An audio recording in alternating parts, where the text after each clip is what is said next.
어, 성경 읽기도 이제 마지막 막바지로 좀 달리고 있습니다. 더 힘내시고 지치지 마시고 우리 끝까지 우리 코로나 팬데믹 상황 속에서 우리 개인에게 조금 더 말씀의 깊이 뿌리 내리는 응답을 향해서 우리가 정교인 성경 읽기를 시작했기 때문에 여러분들 조금 더 이제 힘을 내셔가지고 마지막까지 잘 완주하셨으면 좋겠습니다. 그리고 이제 한 절 한 절 이제 글씨를 읽기가 어떨 때는 여러분들 되게 힘들 수 있어요. 그래서 그 우리 권역에서 보내드리는 그 유튜브 영상으로 이렇게 읽어주는, 요즘은 되게 영상을 이렇게 여러분들 자녀들에게 말을 해서 물어보시면 찾아보시면 굉장히 유명한 배우들, 특히 이제 온누리교회, 서울에 있는 온누리교회 같은 경우 그 교회는 서울에 있다 보니까 연예인들이 많이 오는 교회거든요, 예전부터. 그래서 그 온누리교회가 우리 RUTC TV 이렇게 방송국을 운영하는 것처럼 온누리교회에서도 이렇게 운영하는 방송국이 있어요.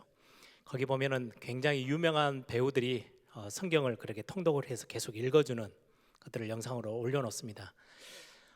거기에 이제 성도들은 연예인들이 거기서 신앙생활을 하기 때문에 그게 훨씬 쉽게 그렇게 영상들을 만들기도 하는데요.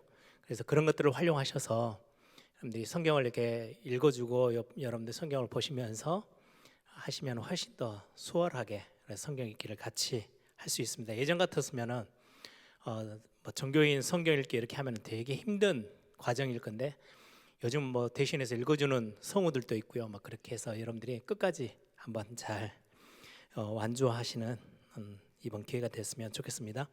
오늘은 야고보서, 그리고 베드로전서, 베드로후서 이렇게 세 개 같이 함께 세 권을 함께 보겠습니다. 야고보서 먼저 볼게요.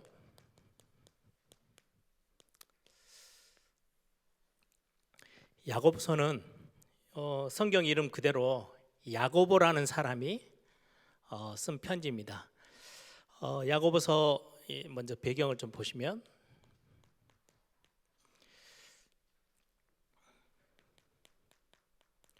쓴 사람은 야고보예요. 근데 성경에 나와 있는 야고보라는 이름이 3명이나 돼요. 알페오의 아들 야고보도 있고요, 요한의 형제 야고보도 있어요. 여기는 야고보서를 지은 사람은 사도 이 두 사람이 아니고요, 예수님의 형제, 예수님의 동생이라고도 합니다. 예수님 친 형제예요, 그 야고보. 그래서 이 야고보가 나중에는 사도행전 15장에 보시면 야고보가 나와서 예루살렘 교회, 초대교회죠, 예루살렘 교회에서 굉장히 중요한 역할을 하고 있음을 우리가 엿볼 수 있는 본문이 사도행전 15장을 통해서도 우리가 확인할 수 있습니다. 그래서 마가다락방에 그 120명 같이 함께 모여서 기도하고 성령의 역사를 오순절날 체험했던 그 안에도 야고보는 함께 하고 있었고요, 많은 부분 예수님이 이렇게 공생의 사역을 하실 때도 함께 따라다녔지 않을까, 이렇게 우리가 같이 함께 확인할 수 있습니다. 여기에 나와 있는 사도 야고보가 아니고 예수님의 형제 야고보가 쓴 편지라고 여러분들이 보시면 되겠습니다. 여기에 이 편지를 받아본 사람들이죠. 받아본 사람, 우리의 성경 한번 같이 함께 볼까요? 야고보서 1장 1절부터 4절 한번 같이 읽어보겠습니다. 야고보서 1장 1절부터 4절입니다. 같이 읽습니다. 하나님과 주 예수 그리스도의 종 야고보는 흩어져 있는 12지파에게 문안하노라.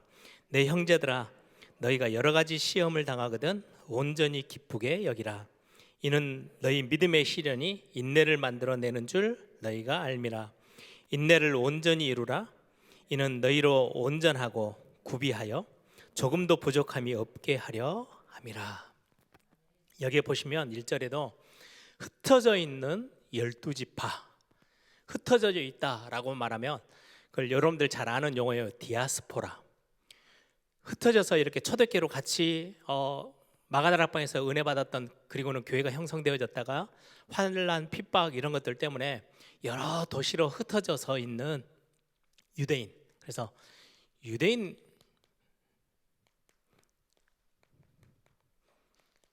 그리스도인, 여기 보면 12지파라고 되어 있으니까 유대인을 지칭하는 게 훨씬 더 선명해지죠. 이제 이게 영적으로는 굉장히 영적 이스라엘, 그럼 저와 여러분까지도 포함되어져 있죠. 그런 어떤 은유적인 표현도 함께 합니다. 그래서 이 성경은 단순히 유대인 그리스도인들에게만 전달해서 끝나는 게 아니고 지금 우리가 복음 안에 있는 영적 그리스도인으로, 영적 이스라엘 백성으로서 우리도 같이 함께 받아야 될 하나님의 말씀이기도 하죠. 그때 당시 디아스포라,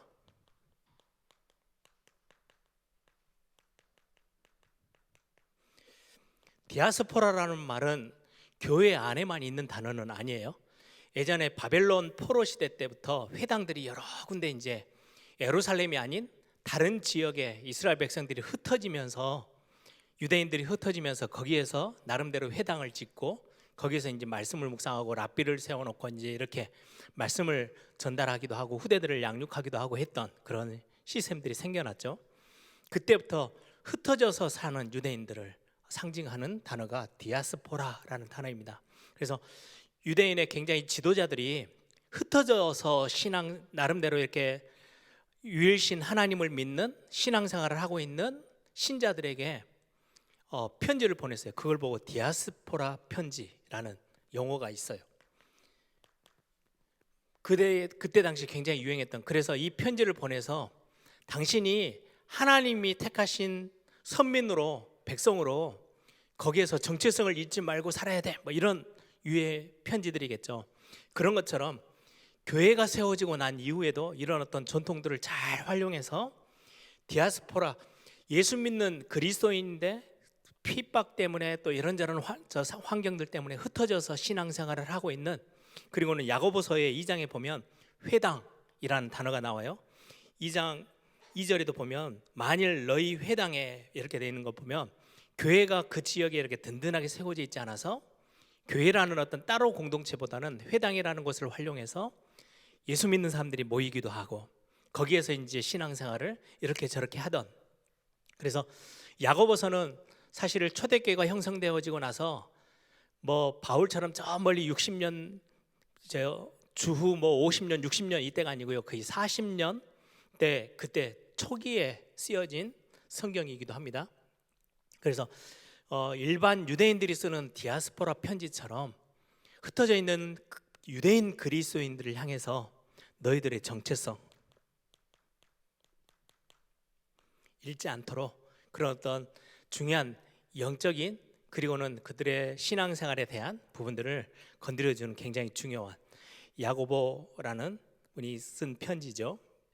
그래서 핵심은 불신자들 속에 다 흩어져서 이제 살죠. 교회가 이렇게 딱 완성돼서, 예를 들면 갈라디아 교회, 그럼 갈라디아에서 교회를 형성해서 예를 들면 성도의 집에서 같이 머물더라도 같이 함께 신앙생활하는 어떤 예배 처소가 있고 함께 할 수 있는 어떤 교회라고 지칭할 수 있는 곳이 있다면, 이때만 해도 그냥 흩어져서 있고 회당에서 자기들끼리 예수 믿는 사람들끼리 따로 모이기도 하고 했던 그런 상황. 그래서 훨씬 불신자들 속에 그냥 일반 사람들하고 같이 섞여서 살아가야 되는 굉장히 훨씬 더 어렵고 힘든 신앙생활의 어떤 모습 속에 정체성을 잃지 않도록 하기 위해서 불신자들 사이에서 그리스도인의 이름에 부끄럽지 않도록 본이 되도록 삶에 대한 부분, 그러면 반대로 말하면 야고보서의 삶에 대한 많은 여러 부분, 행함에 대한 이야기들을 많이 했다는 말은 지금 편지를 받아볼 이 사람들의 삶이 굉장히 많이 흔들리고 있고 이런저런 많은 그 안에 문제점들이 발견됐다라는 거를 우리가 보고 알 수 있죠. 그래서 야고보서는 그런 어떤 내용들이 기록되어져 있습니다. 그래서 잠깐 특징들을 좀 같이 보면요, 전체 삶에 대한 부분들을 활용하는데 야고보는 굉장히 뭐를 잘 알고 있고 그거를 야고보서 전체에 활용을 했냐니까요. 예수님이 직접 가르치셨던 산상수훈, 그리고는 구약의 잠언, 그래서 지혜라는 단어로 굉장히 많고요. 산상수훈의 말씀들을 구체적으로 삶으로 적용해 가지고 오는 부분들이 굉장히 많이 기록되어 있는 게 특징이기도 합니다. 그래서 몇 가지만 좀 같이 볼게요. 그들이 흩어져서 신앙생활하는 유대인 그리스도인들의 삶의 모습에 굉장히 많은 부분 갈등과 어려움들이 있었던 것들을 우리가 볼 수 있는 내용들입니다. 야고보서 2장 3절 4절 한번 같이 볼까요? 야고보서 2장 3절 4절 같이 읽습니다. 너희가 아름다운 옷을 입은 자를 눈여겨보고 말하되 여기 좋은 자리에 앉으소서 하고 또 가난한 자에게 말하되 너희는 거기 서 있든지 내 발등상 아래에 앉아 있으라 하면 너희끼리 서로 차별하며 악한 생각으로 판단하는 자가 되는 것이 아니냐.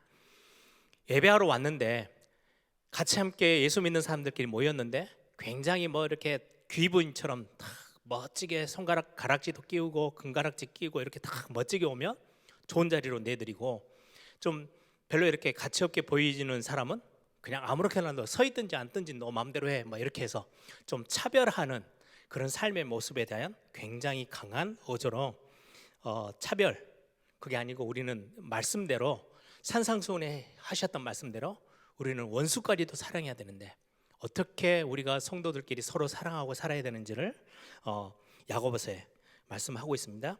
거기에 맞게 그들 속에서의 어떤 말, 서로 주고받는 말들 때문에 상처 주고 어렵게 했던 부분들에 대해서도 언급하고 있어요. 야고보서 1장 19절 한번 같이 보실까요? 야고보서 1장 19절 같이 읽습니다. 내 사랑하는 형제들아, 너희가 알지니 사람마다 듣기는 속히 하고 말하기는 더디하며 성내기도 더디하라. 듣기는 아주 경청하면서 빠르게 듣고 말하는 거는 더디해라, 천천히 해라, 많은 생각하면서 말을 함부로 하지 마라 라고 하는 거죠. 거기에 맞게끔 야고보서 3장 5절부터 6절 말씀을 한번 같이 봅니다. 야고보서 3장 5절부터 6절입니다. 같이 읽습니다. 이와 같이 혀도 작은 지체로 돼 큰 것을 자랑하도다. 보라, 얼마나 작은 불이 얼마나 많은 나무를 태우는가. 혀는 곧 불이요 불의 세계라. 혀는 우리 지체 중에서 온 몸을 더럽히고 삶의 수레바퀴를 불사르나니 그 사르는 것이 지옥불에서 나느니라. 8절이요. 혀는 능히 길들일 사람이 없나니 쉬지 아니하는 악이요 죽이는 독이 가득한 것이라. 이 본문의 야고보서를 보면 그때 당시 말 한마디로 굉장히 사람들을 힘들게 만들고 막 쏘아붙이는, 그래서 혀, 아까 말했던 차별하는 거, 여기에 대해서도 굉장한 경고 고면을 하고요. 말, 혀 사용하는 부분에 있어서 야고보서에도 굉장히 이거를 강력하게 말씀을 하고 있습니다. 거기에 맞춰서 다툼 일어나고 서로 비방하고 이렇게 막 판단하는 부분에 대해서도 야고보서에서 언급하고 있어요. 야고보서 3장 14절 우리 같이 읽습니다. 그러나 너희 마음속에 독한 시기 다툼이 있으면 자랑하지 말라.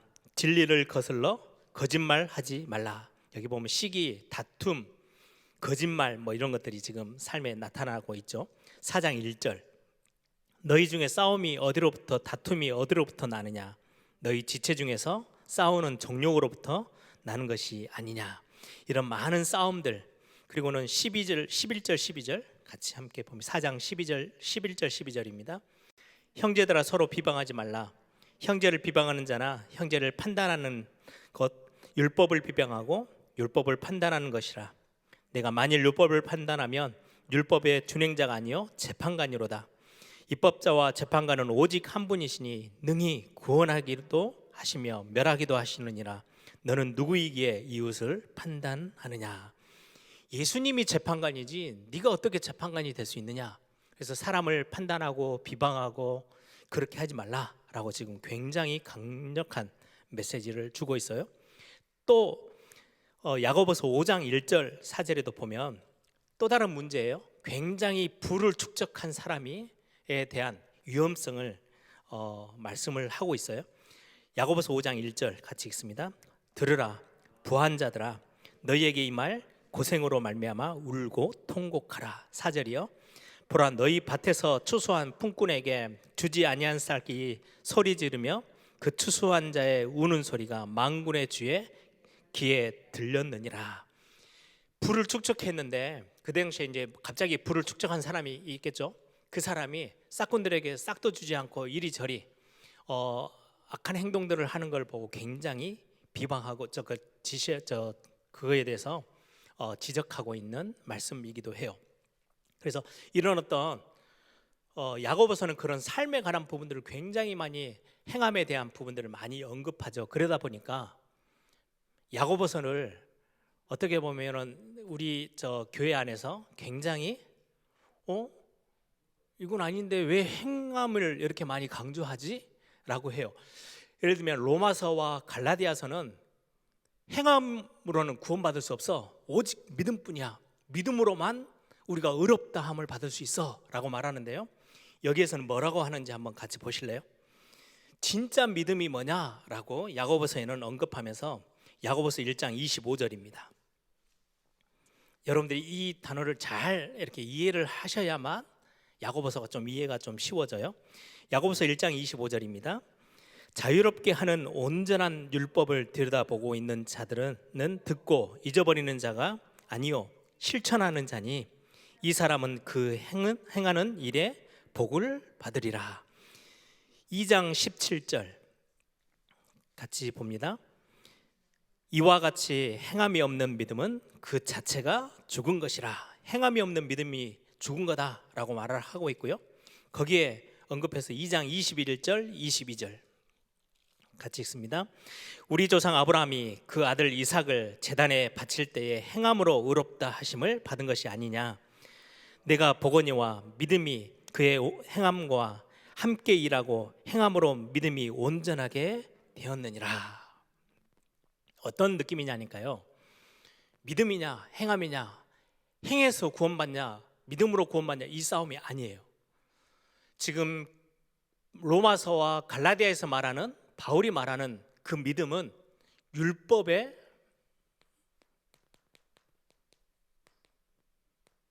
행위를 말해요. 율법의 행함. 그런데 야고보에서 말하는 것은 이미 믿음 안에 들어왔어요. 구원받았어요. 이 믿음을 가지고 있다라고 말을 하고 있는 사람들의 믿음의 행위를 말씀하고 있어요. 그래서 다르죠. 그래서 이 두 개는 뗄래야 뗄 수가 없어요. 우리 안에도, 우리 지금 현재도 어떤 교회는 교리가 너 당신 예수 그리스도로, 그리스도의 보혈의 피로 구원받았냐? 그럼 삶은 아무렇게나 살아도 돼. 왜? 구원은 영원하니까. 절대 구원받은 영혼은 멸망하지 않으니까. 그러고 나면 삶이 아무렇게나 돼버리는, 그래서 막 그렇게 가르치는 교회들도 있어요.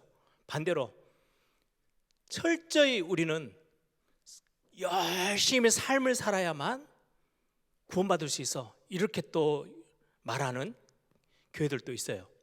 어떤 데는 굉장히 중요해, 우리의 삶이 얼마나 중요한지 알아? 그래서 이 삶과 믿음이 굉장히 헷갈리게 언급하는 교회들이 있는데, 갈라디아서와 로마서에서 말하는 거는요, 율법의 행위를 가지고 많이 내가 공로를 쌓다 해서 구원받을 수 있는 의가 만들어지는 건 아니야.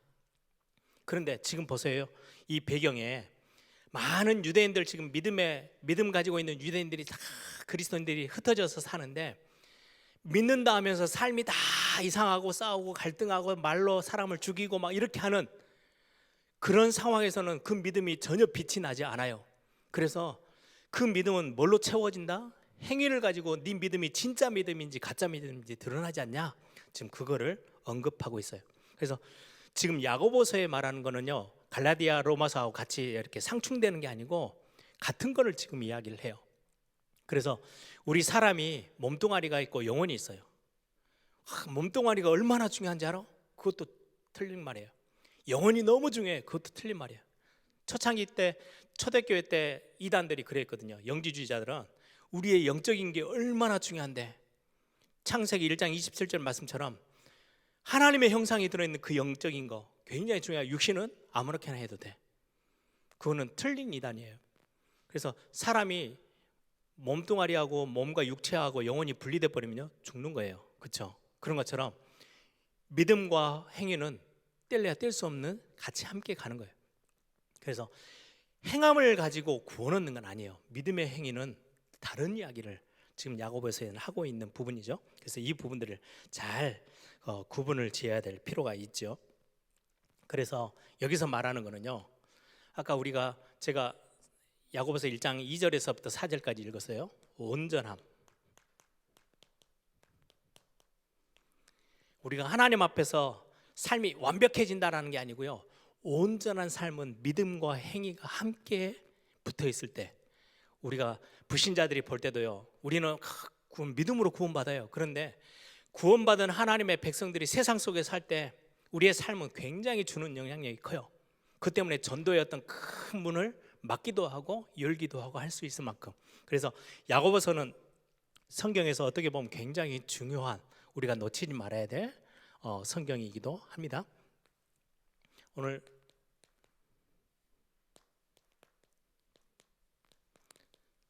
먼저 베드로전서를 먼저 같이 함께 보겠습니다.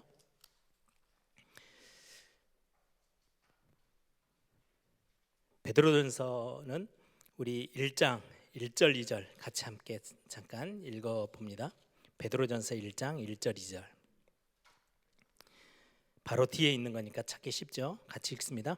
예수 그리스도의 사도 베드로는 본도, 갈라디아, 갑바도기아, 아시아와 비두니아에 흩어진 나그네, 곧 하나님 아버지의 미리 아심을 따라 성령이 거룩하게 하심으로 순종함과 예수 그리스도의 핏부림을 얻기 위하여 택하심을 받은 자들에게 편지하노니 은혜와 평강이 너희에게 더욱 많을지어다.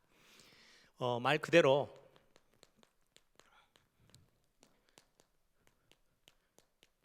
우리가 잘 아는 베드로 사도가 보낸 편지입니다. 대상은 어떤 특징이 있는 한 지역만을 다 고려하지 않고요, 오늘 1장 1절에 있는 것처럼 본도, 갈라디아, 갑바도기아, 아시아, 비두니아, 이쪽은 소아시아 지역이에요. 유럽 마게도냐 쪽이 아니고 소아시아 지역, 마게도냐 지역에서 사역했던 주 인물은 바울이죠.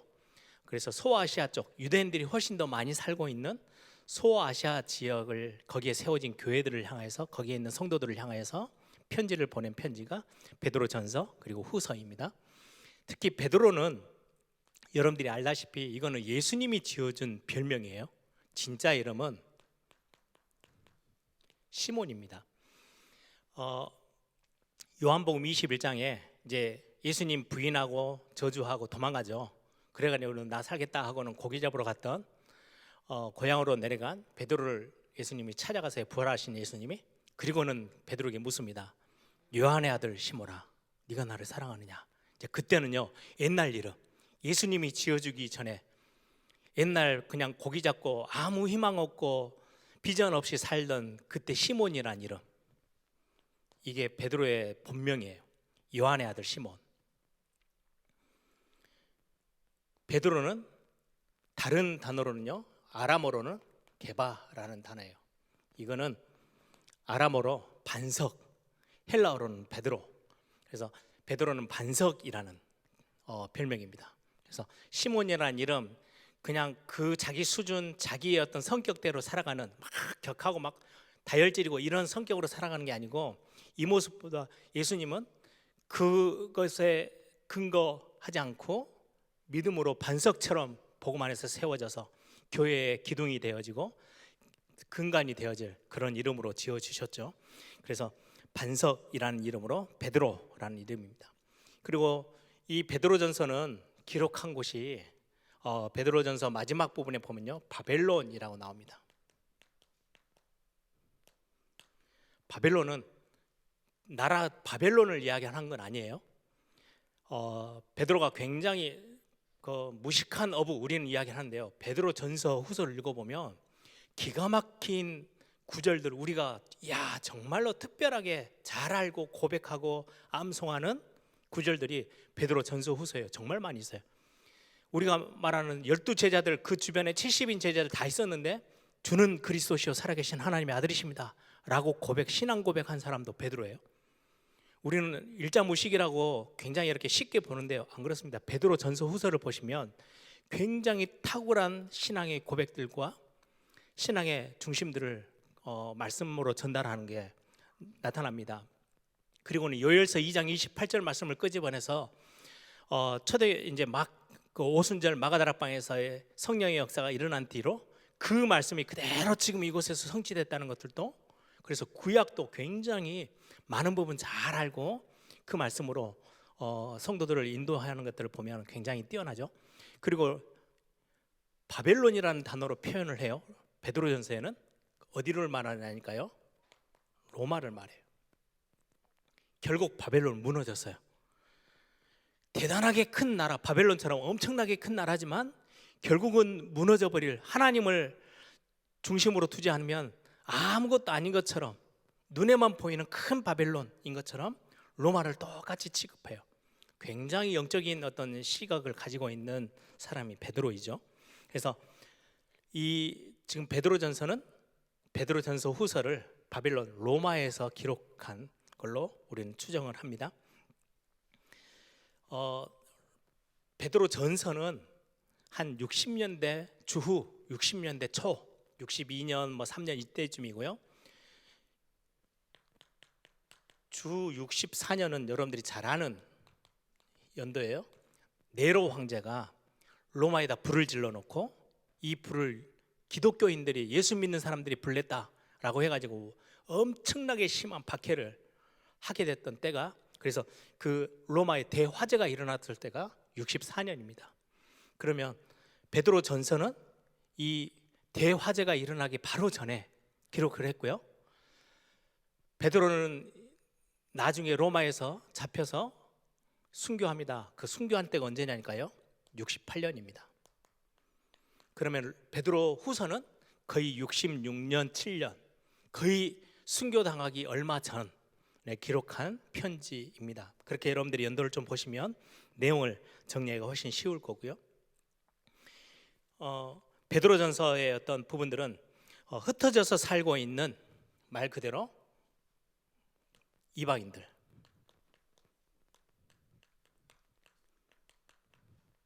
유대인도 있지만 아까 말했던 여러 도시들, 본도, 갈라디아, 갑바도기아, 그 소아시아에 사는 이방인 중심의 그리스도인, 흩어져서 이제 신앙생활을 하고 있는, 그래서 여기도 흩어져 있는 이방인들이다 보니까 이제 예수 믿긴 믿는데 내가 예수 믿는다는 게 어떤 거고 그리스도인이 됐다는 게 어떤 건지를 잘 몰라요. 거기에 대해서 굉장히 중요한 영적인 정체성을 심기도 합니다. 그 정체성에 있어서 굉장히 중요한 구절이 그거죠. 베드로전서 2장 9절, 우리가 너무나도 잘 아는 본문이죠.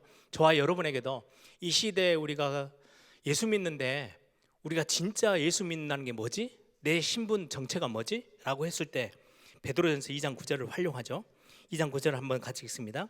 그러나 너희는 택하신 족속이요, 왕같은 제사장들이요, 거룩한 나라요, 그의 소유가 된 백성이니 이는 너희를 어두운 데서 불러내어 그의 기이한 빛에 들어가게 하신 이의 아름다운 덕을 선포하게 하려 하심이라. 굉장히 그런 중요한 정체성을 언급하면서 기록하고 있는 편지이기도 합니다. 또 하나는 굉장히 중요한 거기에 특징이 있어요. 그 베드로전서의 특징, 이방인들인데 그 네로 황제가 지배하고 있었던 때였기 때문에 지금 그런 굉장히 복잡한 핍박이 굉장히 심해서 예수 믿는다는 사람들에 대해서 굉장한 핍박이 가해져서 고난 가운데 있는 이방인 그리스도인들이에요. 그래서 베드로 전서에는 고난이란 단어가 16번이나 나온대요. 굉장히 많이 나오는 단어예요. 그래서 금방 알겠죠. 특징이 고난 속에 있는 그리스도인들에 대해서 지금 말씀을 전달하고 있어요. 특히 베드로전서 1장 1절에도 보면 나그네라는 단어가 베드로전서에 굉장히 자주 나오거든요. 베드로가 나그네라는 단어를 씁니다. 요즘 우리 다락방에서 훈련 받으면서 핵심 같은 거 들으시면 나그네 뭐 이렇게 단어를 많이 사용하시죠. 성경에 나와 있는 단어예요.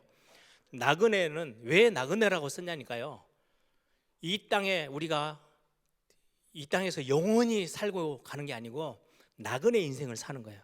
나그네 인생은 집 떠나 있잖아요. 집 떠나서 살면 힘들어요. 환경이 어려워요. 너희들이 지금 고난당하는 게 당연한 거야. 왜? 이 땅에 지금 나그네 인생을 살고 있잖아. 나그네, 언젠가 우리가 가야 될 영원한 나라는 따로 있어. 우리는 지금 이곳에 사명 가지고 나그네처럼 살고 있는 거야를 지금 언급하면서 지금 베드로가 우리 신앙하는 이방인, 흩어져 있는 이방인들, 지금 이 땅에서 우리가 살고 있는 우리의 모습을 두고 나그네라는 단어를 사용하고 있습니다. 그래서 부당하게 고난당하고 핍박당하고 있는 이 부분을 하나님이 갚으실 거야 라고 말을 합니다. 그래서 이 고난에 대해서 베드로전서 2장 19절 20절 잠깐 같이 함께 보겠습니다. 베드로전서 2장 19절 20절입니다. 같이 읽습니다. 부당하게 고난을 받아도 하나님을 생각함으로 슬픔을 참으면 이는 아름다우나 죄가 있어 매를 맞고 참으면 무슨 칭찬이 있으리요.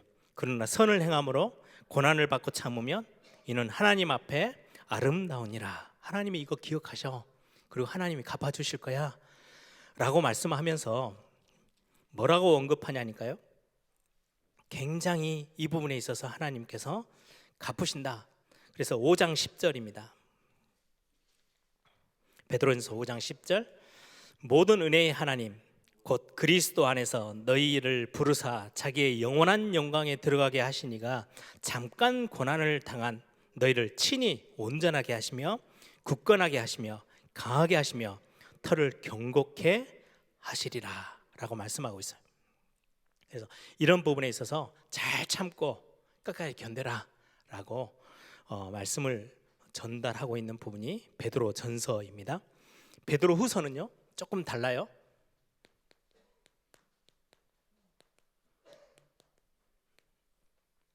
베드로 후서는 여러분들 베드로 후서 한번 같이 보실래요? 14절 15절 1장 14절 15절 금방 내용을 좀 여러분들이 이걸 보시면 아실 수 있을 거예요. 베드로도 후서 1장 14절 15절입니다. 이는 우리 주 예수 그리스도께서 내게 지시하신 것 같이 나도 나의 장막을 벗어날 것이 임박한 줄 알미라. 내가 힘써 너희로 하여금 내가 떠난 후에라도 어느 때나 이런 것들을 생각나게 하려 하노라. 디모데 후서를 쓸 때 바울이 바로 죽음 앞에서 썼거든요. 그런 것처럼 베드로 후서 역시 지금 거의 주후 67년, 66년 이때 썼으니까요. 68년에 순교해서 죽어요. 자기 죽을 날을 앞에 두고 어떤 베드로하고는 좀 다르게 대상들이 똑같이 아까 했던 로마에서 믿음의 소아시아에 있는 많은 믿음의 사람들에게 쓴 편지가 베드로 후서입니다. 좀 특징으로 보면 베드로 전서에는 고난이라는 단어가 굉장히 중심이 됐던 단어인데요. 베드로 후서에는 어떤 단어가 중심이냐니까요. 이단, 거짓 선지자. 그래서 교회 안에 파고 들어와 있는 많은 복음 아닌 다른 사상을 가져다주는 이단, 거짓 선지자들에 대한 경고, 그들의 어떤 가르침에 대해서 말씀으로 다시금 새롭게 하는 부분들이 베드로 후서에 나와 있습니다. 그래서 베드로후서 2장 1절을 한번 보세요. 그러나 백성 가운데 또한 거짓 선지자들이 일어났었나니 이와 같이 너희에도 거짓 선생들이 있으리라. 그들은 멸망하게 할 이단을 가만히 끌어들여 자기들을 사신 주를 부인하고 임박한 멸망을 스스로 취하는 자들이라. 그래서 이들은 뭘 하냐니까요. 그 초대교회 이단, 초기 영지주의자처럼 영은 굉장히 영혼은 고귀하고 육신은 저급한 거야 라고 해서 삶을 굉장히 정욕적으로 그냥 내어버려 살도록 하고 있는 그 삶에 대해서 굉장히 경고하는 말씀이 나오고요. 마지막 어떤 내용들로 그 거짓 선지자들이 이야기를 하냐니까요. 예수님이 재림하신다던데 우리 지금 한국 교회, 세계 교회도 그런 질문들이 있죠. 아니 예수님 성경에 예수님 재림하신다던데 곧 오신다고 했는데 벌써 2000년이 지났는데 안 오실 거야 이제. 예수님 오신다 했는데 안 오셨잖아. 옛날 그대로하고 똑같잖아 라고 질문하는 사람들을 향하여서 베드로 후서에 답을 주고 있어요. 베드로 후서 3장 4절을 한번 간단하게 보십시다. 4절에 보면 이르되 주께서 강림하신다는 약속이 어디 있느냐 조상들이 잔 후부터 만물이 처음 창조될 때와 같이 그냥 있다 하니, 창조 때부터 지금까지 뭐 예수님 재림 오신다더니 하나도 변함없이 그냥 그대로 가네, 아무 필요 없어, 그래서 그냥 막 살아도 돼 라고 말하고 있는 사람들에게 8절 9절 10절을 그렇게 말씀하고 있어요. 우리가 너무나도 잘 아는 말씀이죠. 사랑하는 자들아 주께는 하루가 천년 같고 천년이 하루 같다는 이 한 가지를 잊지 말라. 주의 약속은 어떤 이들이 더디다고 생각하는 것 같이 더딘 것이 아니라 오직 주께서는 너희를 대하여 오래 참으사 아무도 멸망하지 아니하고 다 회개하기에 이르기를 원하시느니라. 그러나 주의 날이 도둑같이 오리니 그날에는 하늘이 큰 소리로 떠나가고 물질이 뜨거운 불에 풀어지고 땅과 그 중에 있는 모든 일이 드러나리로다. 속히 올 거야.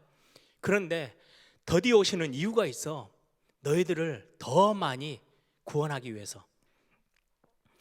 9절을 보니까요, 아무도 멸망하지 아니하고 다 회개하고 돌아오도록 지금 하나님께서 기다리고 또 기다리고 또 기다리고 계셔 라고 지금 말씀하는 게 베드로 후서에 나와 있는 내용입니다. 그래서 절대적으로 하나님이 부르심 그리고 그 택하심에 굳게 서 있어라, 흔들리지 마라 라는 게 주제입니다. 그 본문이 베드로 후서 1장 10절입니다. 여러분들이 이 본문의 중심을 가지고 성경을 보시면 굉장히 도움이 되실 것입니다. 우리 오늘 잠깐 짧게라도 우리 구역공과 잠깐 볼게요. 47과입니다. 47과의 핵심은 다섯 시대. 저는 여기에서 설명하는 다섯 시대 굉장히 성경적이고 참 정확하게 봤다라고 이해가 되어져요. 그 첫 번째가 나그네 시대. 앞에도 베드로 전서에도 나그네라고 나와 있죠. 흩어져서 사는 시대예요. 노예로, 포로로, 속국으로. 왜요? 복음 놓쳐가지고. 그러면 이 시대에서 하나님이 이 시대를 우리에게 성경을 기록해 주시면서 깨닫게 하시는 것은 회복하라는 거겠죠. 복음 놓치지 마라는 거겠죠. 이게 이제 조금 회복되어져서 초대교회로 복음이 회복되어지고 나서 그 이후로 온 시대가 교권 시대예요. 이것 때문에 1500년 동안 암흑기를 살아가죠. 중세 교회가 완전 교권이 중심된, 말씀보다 교회의 어떤 행정, 정치 이런 게 훨씬 앞섰던, 위에 있었던 시대예요. 그래서 실제로 이것 때문에 말씀 다 잃어버렸어요. 사명 다 잃어버렸어요. 이거 회복하라는 거예요. 굉장히 중요한 부분이죠. 이게 좀 종교개혁으로 회복되어져요. 그러고 나서 현대교회로 오면서 자꾸 분열해요. 분열하면서 미자립교회가 굉장히 많이 생기죠. 천주교는 미자립 천주교 거의 없어요. 천주교 성당들 보세요. 다 큼직큼직합니다. 왜요? 연합해요. 분열하지 않고요. 하나의 그림 속에서요. 필요한 부분들 중심에서 중앙에서 이렇게 재정을 공급해요. 그래서 어떻게 보면 감리교회가 그 행정적인 것, 천주교의 행정적인 것들을 많이 닮아 있어요. 그래서 감리교회는 모든, 우리 교회는 예를 들면 예일교회, 그러면 예일교회 당회와 교회 전체가 공동회의 결정해서 재산을 이렇게 가지고 사용하고 교회 개척적 건축도 하고 막 이렇게 하잖아요. 감리교회는 그렇게 하지 않아요. 감리교 전체 저 위에 교단에서 전체적인 것들을 정리하다 보니까 아주 작은 개척교 이런 것들이 잘 없어요. 교회가 필요하면요 지어줘요. 지역에다가 뭐 그런 비슷한.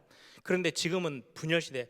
대한예수교 장로회만 해서도요 거의 어떤 분들은 이야기를 하되고요 100개 200개가 넘는 교단으로 분리가 돼 있어요. 그래서 분리 시대. 이게 뭐 나쁘고 좋고, 왜냐니까 성경 해석을 정확하게 하기 위해서 막 갈라진 건데, 그것 때문에 오는 큰 문제는요 미자립 교회 굉장히 많이 왔어요. 그래서 우리가 쓰는 단어죠. 원네스. 함께 힘을 합쳐야만 세계복음화는 감당할 수 있어요. 네 번째 시대가 이러다 보니까 현장에 이거를 해결을 못하고 있어요. 정신 문제부터 시작해서 심각한 질병 시대가 찾아왔어요. 영적 문제가 심각해진 시대죠. 그래서 우리가 들고 나온 단어가 치유라는 단어예요. 그리고는 앞으로 나아가야 될 부분이 237 5천 종족이라는 거죠. 선교하자는 거예요. 실제 세계복음화하고. 그래서 이 세계복음화를 하려면 실제로 우리는 세계화, 복음화, 그래서 그 두 단어가 합쳐진 게 세계복음화라는 단어예요. 그렇게 가고 비어있는 빈 곳을 우리가 살려내는 복음으로.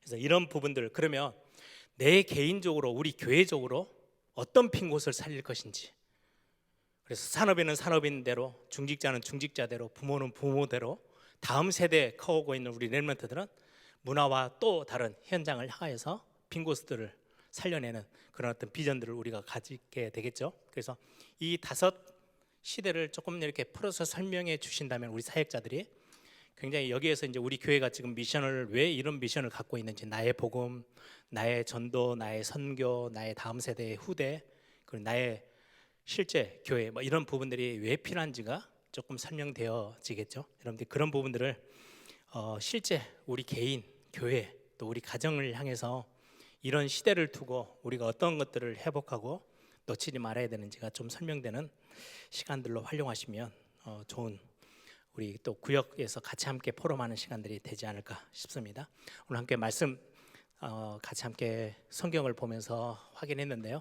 야고보서, 그리고 베드로전서, 베드로후서, 우리 삶의 실제적인 부분들을 참 많이 건드려주는 하나님의 말씀입니다. 그래서 이 말씀들을 읽어 나가면 중에 더 많은 깨달음, 더 하나님이 주시는 지혜의 말씀으로 발견할 수 있도록 우리 한번 다 같이 한번 기도하고 마치겠습니다. 기도합니다.